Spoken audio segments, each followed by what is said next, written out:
Cześć. Jest to druga część filmu o ociepleniu i zabudowie poddasza. W poprzednim materiale było pokazane m.in. wyznaczanie skosu i ścianki kolankowej, poziomowanie profili na skosach, a także układanie wełny między krokwiami i jętkami. Link do tego filmu znajduje się w zakładkach u góry po prawej lub w opisie pod filmem. A w tym materiale będzie m.in. konstrukcja ścianki kolankowej, druga warstwa wełny na skosach, ocieplenie i konstrukcja pod zabudowę okna dachowego oraz konstrukcja sufitu podwieszanego w układzie krzyżowym jednopoziomowym. Zapraszam na film. Na pierwszy ogień idzie ścianka kolankowa. Profile U na ścianach miałem zrobione w poprzednim materiale. Teraz przywiercam taki sam profil do podłogi. Odległości zabudowy ustaliłem już na etapie planowania podłogówki. Dlatego wiem, że mogę spokojnie wiercić. Używam tutaj kołków szybkiego montażu 6x60. Dla ułatwienia zaznaczam sobie na betonie i na górnym profilu odległości co 40 cm. Są to miejsca, w których będą profile pionowe. Do górnego profila CD60 przykręcam fragmenty profila U. Wybieram kawałki powyżej 60 cm, aby spokojnie łapały dwa profile pionowe. Zaznaczam poziomą linię pomocniczą, aby uchwyty szły w miarę jednej linii. Używam jednego dociętego na wymiar profila i za pomocą wieszaka ES oznaczam wszystkie miejsca na kołki. Następnie wiercę wszystkie otwory, a potem przykręcam uchwyty do ściany takimi samymi kołkami jak wcześniej profil U. Mam tu na myśli dolny profil. Górne kawałki przykręcałem na tak zwane pchełki. Ten skrajny profil dałem trochę za blisko. Później miałem problem z jego przykręceniem do ściany.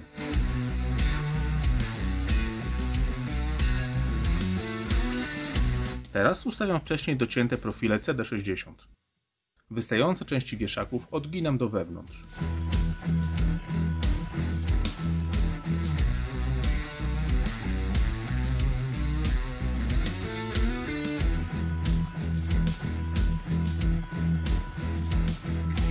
Na koniec upewniam się, czy wszystko jest ok przy pomocy długiej łaty.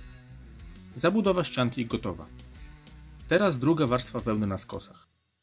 Rozmierzam ją tak, aby łączenia nie wychodziły na krokwiach. Daję też przesunięcie między poszczególnymi rzędami.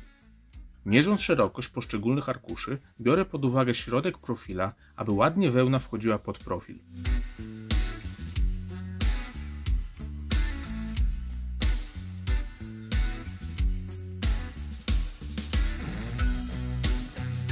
Docieplam też przestrzeń za ścianką kolankową. Łatwiej byłoby zrobić to przed jej zabudową, ale mądry Polak po szkodzie. Teraz pokażę, jak zabrałem się za obróbkę okna. Coś poprzestawiałem w kamerze i niestety na niektórych fragmentach będzie widać takie czarne paski. Zauważyłem to za późno, a mam tylko jedno okno dachowe, więc niestety nie mogłem nagrać tego ponownie. Jak widać, zacząłem od przycięcia profili CD. Przycinam je na około pół centymetra na zewnątrz od szczeliny w oknie, która służy do wsunięcia obicia.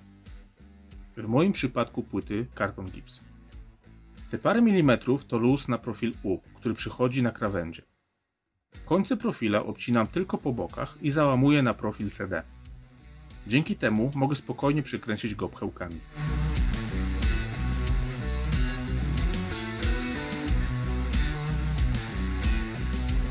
Teraz pozbywam się wystających desek z obicia dachu. Staram się ściąć je na równo z krokwią. Obrabiam tak całe okno.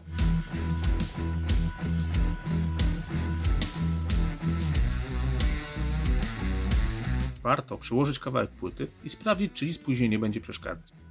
Teraz przeniosę linię płyty na krokwie.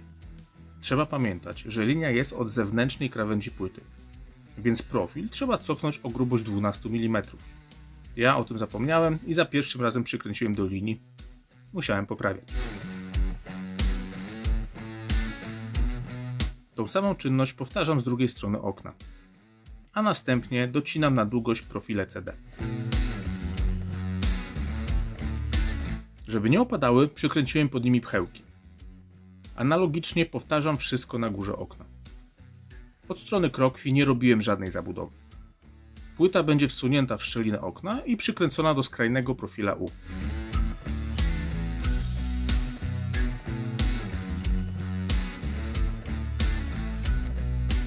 Jak widać, wokoło okna mamy pełno szczelin, które wypadałoby ocieplić.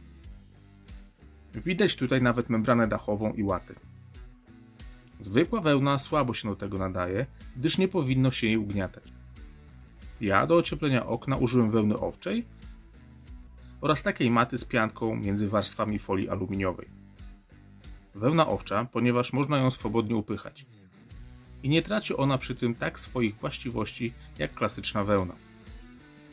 Wciskam ją dokładnie we wszystkie możliwe szczeliny. Nie żałuję tutaj materiału. Mam tylko jedno okno, więc zużyłem cały worek.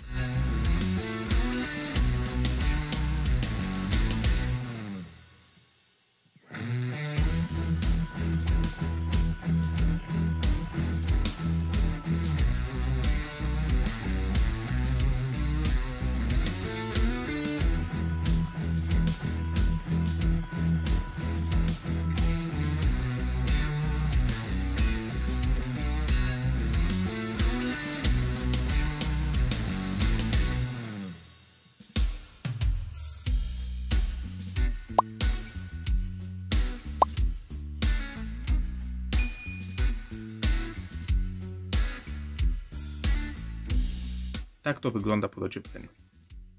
Jak widać, zwykłą wełną ociepliłem przestrzenie między profilami CD.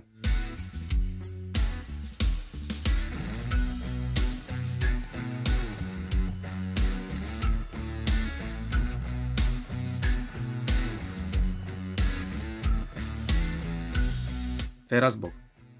Matę położyłem w 4 warstwach z zakładką. Można dać więcej, ale ja miałem tylko tyle miejsca. Między warstwami dałem zwykłą taśmę dwustronną, a przerwy zakleiłem zbrojoną taśmą aluminiową. Analogicznie druga strona.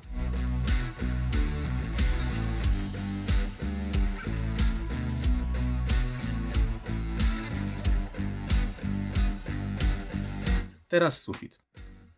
Zdecydowałem się na wersję krzyżową jednopoziomową.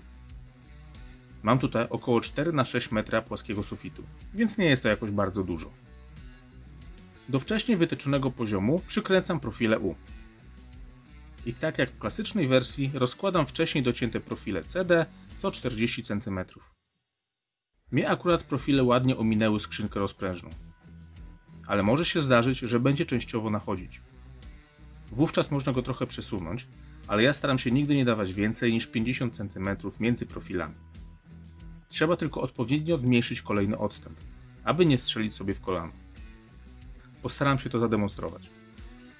Mam tutaj 3 profile, a rozstaw między nimi to 40 cm. Wyraźnie widać, że środkowy znajduje się na linii nawiewu. Przesuwam profil o 10 cm. Mam wówczas 50 cm z jednej strony i 30 z drugiej. Natomiast między zewnętrznymi profilami nic się nie zmieniło. Dalej jest 2×40, czyli 80 cm. Zwracam na to uwagę dlatego, że płyta ma 120 cm szerokości. Jeżeli prawy profil przesunąłbym dalej, to brzegi płyty nie trafiłyby na profil.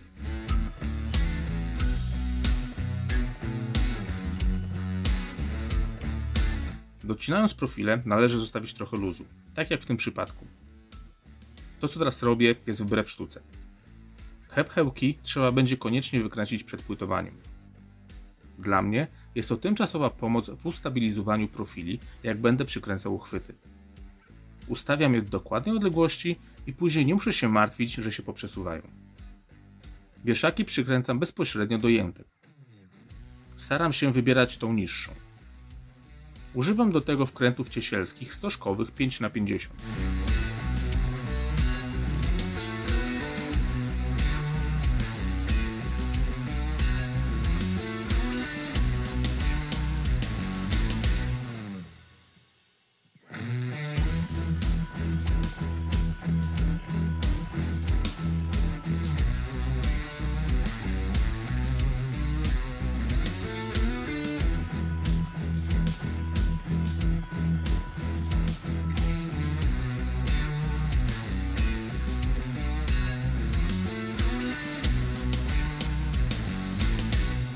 Do poziomowania używam lasera. Ustawiam profil i przykręcam po 2 pchełki z każdej strony. Na tą chwilę konstrukcja niczym nie różni się od zwykłego sufitu liniowego. Ale jak wspomniałem na początku, tutaj będzie sufit krzyżowy, jednopoziomowy. Pomieszczenie, w którym jestem i miałem to nagrywać, niestety zostało tymczasowo porzucone na rzecz innych prac. Pokażę to na przykładzie zdjęć z antresoli, ale najpierw zademonstruję, jak robię poprzeczki. Fragment profila CD60 docinam do odpowiedniego rozmiaru. Jak rozstaw profili głównych jest 40 cm względem ich środka, to poprzeczka będzie miała około 33 cm. Oryginalne zakończenie profila ma ładne brzegi. Przy cięciu nożycami siłą rzeczy zaginają się. Warto je ponownie rozgiąć. Dzięki temu bez problemu wsuniemy łącznik krzyżowy. Dobrze, jeżeli zakupicie łączniki od tego samego producenta co profile. W przeciwnym wypadku mogą po prostu do siebie nie pasować. Ja wszystko z suchej zabudowy kupiłem od firmy Zemir.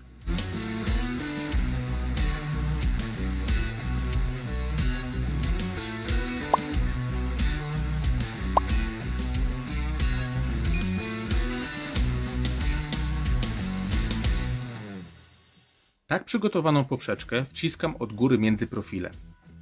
Powinno być słychać wyraźne kliknięcie. Dodatkowo w tych miejscach daję jeszcze pchełki. A tak wyglądają zdjęcia robione w trakcie pracy. Rozstaw daję nie większy niż 60 cm.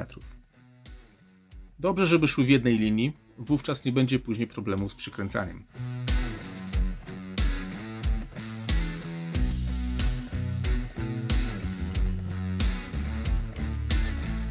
Na koniec, jak zostały Wam jakieś odpady z wełny, warto je podokładać na przykład w zgięciach. Na tą chwilę to wszystko. Dziękuję za uwagę i do zobaczenia.